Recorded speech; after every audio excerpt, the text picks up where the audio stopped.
Hi there. Right, so it's Tuesday, the 4th of March, 2025. Played one game and I'm gonna leave it at that. It's nice weather outside. Need to do some groceries and maybe go. I might have a friend over, and if not, I might go for a bike ride. So it's a short video, short game. Um, yeah, the title says it. My opponent resigned out of no reason. We were equal, and if anything, I think he had more threats in the near future. Anyway, it might there might be a reason for it. Maybe someone called or someone came to visit him or whatever. I heard some people who I spoke to who I played some time ago. They went dormant for a while in the game, meaning that they just didn't move for like 5 to 10 minutes, and then they came back and said they had to move. They had to change trains. So they got to like a platform and had to change to a different train. And so these things happen. Some people play during moments when they, well, I don't think they should. But this is just all an assumption. You never know what happens. So I'm playing with black. Wrong button again. So the d pawn, and he's fianchetting his bishop, or about to. I always find this quite tricky because or I tend to sometimes forget, and they're eyeing at your rook all of a sudden, or this pawn, and also with bringing out the knight here, they might double up your pawns if you're not careful. So I find these tricky openings. But anyway, I'm just developing. He's got a bit of a weird setup. I mean, what is this knight doing here in front of his bishop? It's weird, and this pawn structure is weird. Um, Another pawn move, so he's breaking some some rules. My computer didn't like this. Okay, yeah, I might be moving my piece twice, and Stockfish wanted me to attack the pawn chain at the top. Yeah, something to be said for. This is a mistake, and I didn't see it. So if you wanna pause the video if you don't see it, see why this is a mistake. It's a blunder actually. Right. So um, this pawn, like when the pawn is here, I cannot go here with my knight. But now the pawn is not there. I can hop in with my knight and threatening a fork here and winning a rook. And there's actually nothing you can do about. Well, you might be able to push this pawn. Uh, okay, let's see what happens. Then I would take. They might take. Oh, it is not that obvious actually. It isn't all that obvious because then I might take and they might take. But in this position, I would be up a pawn, temporarily anyway. But okay, so I thought there was a greater threat. Stockfish shows this as a follow-up.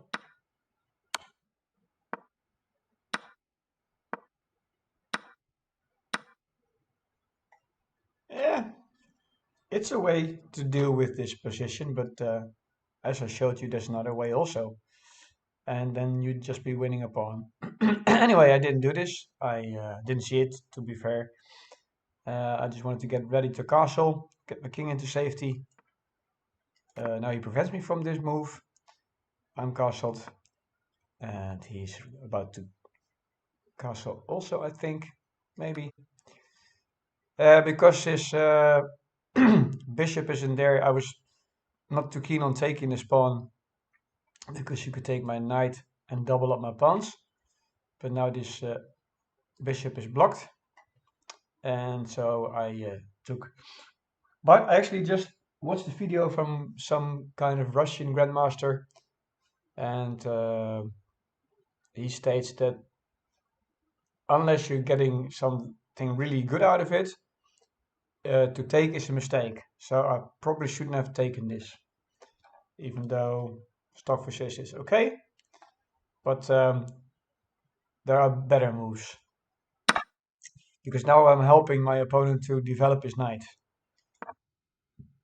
And I thought just be ready to defend this, and I saw a potential tactic. What did I see? I can't remember. Something with the queen, but he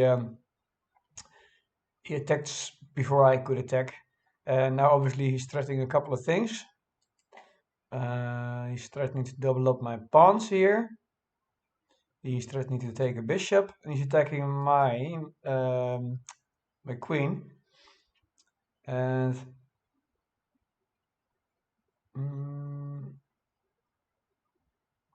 yeah, and I felt like if you take, I wasn't quite sure actually why I did this. Looking at it now, there's, I was thinking I needed to defend this pawn, but looking at it now, I don't actually know why.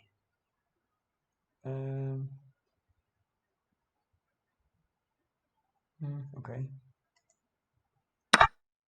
Took. They took. Oh, no, no, no. Now I thought I need to defend this because the bishop is eyeing this. Yeah, there's just a, yeah. I was already at this move in my way of thinking, because now he's obviously attacking the bishop, having me to double my pawns, but also he's obviously attacking me, but this bishop is also attacking this pawn. That's why I hate these fianchetto bishops, because if you're not careful, you're only looking at this threat. You're looking at being attacked and being forked, but you forget to see that this pawn is open. But there's one way to deal with, well, I can't deal with this threat. I can deal with this threat. Okay, so this would have been more active. Yeah, fair enough. And now, obviously, well, it was a bit obvious for me. There's two things going on. He's got two attackers on this pawn. But also he's looking at this pawn, and even though there is a defender here, if he takes this bishop, I prefer, I know they say to take towards the center, but I always find this a little bit tricky when you take with the pawn and open this pawn, the h pawn, and then opening the doors to the king. So I prefer to take with this if at all possible, but obviously if he takes my bishop, and I take with this, he can come in with a check and even win my bishop. Yeah, so he was quite tricky, but we're equal in material and the position where it's bang on 0-0-0. So first things first, defend this pawn, and then not taking with this pawn, because obviously that allows him to come in with a check, and winning my bishop. So taking with this pawn, even though this creates an open door to my king, it beats losing a bishop. I didn't see straight away like an attack potential, because I could either go here with my knight, or maybe go here with my knight, and I have plenty of time to probably move my queen around for defense. Yeah, so wasn't too unhappy. I was thinking he probably is going to get ready to come over here, but no danger just yet. I'm just developing my queen off the back rank, so my rooks can see each other. Now he's coming up with the pawns. I'm bringing in a rook.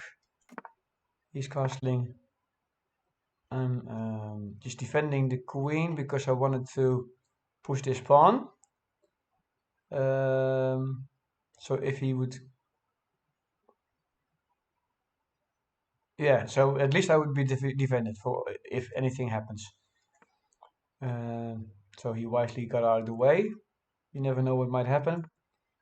And then I challenged this pawn, and he is looking at this pawn now with two pieces, but I thought I could just push it and create a nice pawn chain. And he recaptures, and I wasn't even ready to make a decision. And he, I don't think he's resigned. He probably abandoned the game for whatever reason there, because it's a fine move, and I'm up 0.3 points, which is nothing really. It's like completely even. And as I said, if anything, I think he's a little bit more active. But I did actually look at what I would have done if I would have continued. I would have taken with the queen.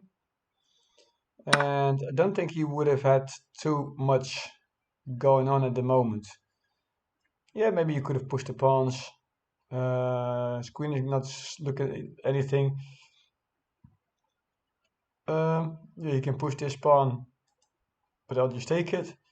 So maybe you would have pushed this pawn.